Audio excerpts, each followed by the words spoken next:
Bonjour tout le monde, soyez toujours les bienvenus dans votre chaîne Réussir avec brio. Aujourd'hui, nous allons voir ensemble une nouvelle leçon qui s'intitule la pronominalisation.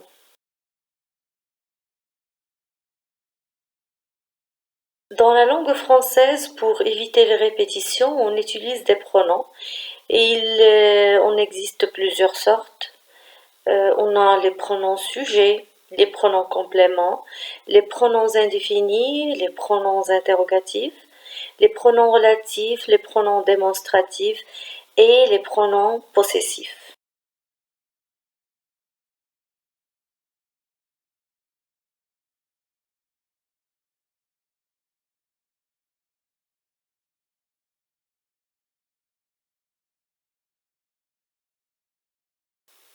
Les pronoms sujets, Pierre est revenu, il m'a apporté des fleurs. On a ici il qui remplace Pierre pour éviter les répétitions, bien la répétition, et bien évidemment Pierre c'est un garçon, donc c'est pour cela on l'a remplacé par il. Puis nous avons une autre catégorie, les pronoms compléments. Donc ce sont les pronoms qui remplacent le complément d'objet direct et indirect. Nous avons deux formes. On a tout d'abord la forme Aton. J'ai prêté ma feuille à Nadège. J'espère qu'elle va me la rendre bientôt. Nous avons ici me. Là, les deux pronoms qui remplacent le complément d'objet direct et indirect. Là remplace la feuille et me remplace à moi. Puis nous avons, je suis allée à Paris hier, j'y retourne la semaine prochaine. Ici on a le pronom Y qui remplace à Paris, c'est un complément bien sûr de lieu surtout, d'accord, et un complément essentiel qu'on ne peut pas bien sûr supprimer. Et j'ai acheté 3 pommes, mais je n'en avais besoin que de 2. Ici, on remplace 3 pommes. Puis nous avons la forme tonique. Voilà l'exemple. Tu as pensé à Pierre aujourd'hui. Moi, je n'ai pas arrêté de penser à lui. C'est la forme tonique. Alors, pour faire la différence entre forme atone et forme tonique, ça se dit surtout des pronoms comme me, te, ce, le. Ce sont des formes atones et les formes toniques, par exemple, moi, toi, lui, etc.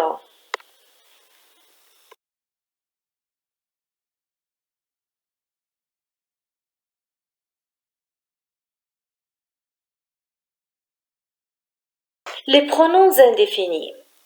Regardez l'exemple. Les étudiants de troisième année sont partis en excursion.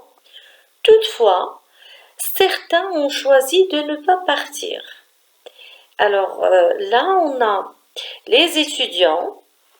On ne sait même pas combien, bien sûr, d'étudiants, mais certains, la même chose, dans quelques-uns, ils n'ont pas choisi de partir. Donc certains ici remplacent ce groupe d'étudiants qui n'a pas accepté de partir. Alors c'est un pronom indéfini. Puis nous avons les pronoms interrogatifs. Qui a mangé cette pomme? Qui, c'est un pronom interrogatif. J'hésite entre ces deux robes. Laquelle me conseilles-tu? La même chose ici, laquelle, c'est un pronom interrogatif. Et on a aussi les pronoms relatifs. L'homme que tu as rencontré hier était mon père. Que ici, c'est un pronom relatif. Et puis nous avons un autre exemple. La fille dont je suis amoureuse s'appelle Alice.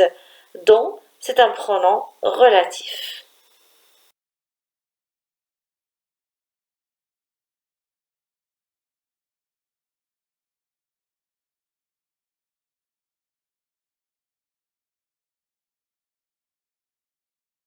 Les pronoms démonstratifs, voilà quelques exemples qui vous montrent ces pronoms-là. J'hésite entre ces deux jupes. Tu préfères laquelle? Celle-ci ou celle-là? Alors celle-ci et celle-là sont des pronoms démonstratifs. L'injustice, je déteste ça. Ça, c'est un pronom démonstratif qui remplace l'injustice. Puis nous avons ce que tu m'avais dit était juste. Je me suis donc trompée. Alors ce remplace un sujet. Donc pour montrer de quoi on a parlé, on dit ce que tu m'avais dit était juste. Pas la peine de répéter bien sûr ce qui était déjà dit. Et on a finalement les pronoms possessifs. Tu peux prêter ta synthèse sur le subjonctif? Je crois que j'ai perdu la mienne. Au lieu de dire que j'ai perdu ma synthèse, nous avons remplacé la synthèse par un pronom possessif, la mienne.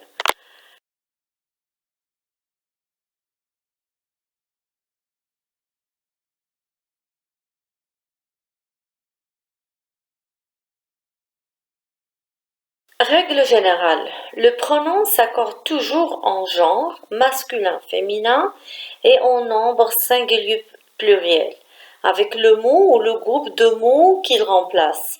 Le mot ou le groupe de mots remplacé par le pronom s'appelle l'antécédent.